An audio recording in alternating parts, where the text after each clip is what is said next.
భారత్ ప్రధాని నరేంద్ర మోదీ అమెరికా అధ్యక్షుడు Donald Trump మధ్య భేటీ త్వరలోనే జరగనుందని భారత్లో అమెరికా రాయబారి సెర్గియో గోర్ తెలిపారు.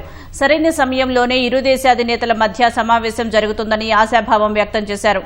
ఢిల్లీలో జరుగుతున్న ఏఐ ఇంపాక్ట్ సమ్మిట్లో పాల్గొన్న గోర్ భారత్ యుఎస్ ద్వైపాక్షిక సంబంధాలపై కీలక వ్యాఖ్యలు చేశారు. రెండు దేశాల మధ్య వ్యూహాత్మక భాగస్వామ్యాన్ని మరింత ముందుకు తీసుకువెళ్లేందుకు త్వరలోనే అమెరికా విదేశాంగ మంత్రి మార్కో రూబియో భారత్లో పర్యటించనున్నట్లు వెల్లడించారు.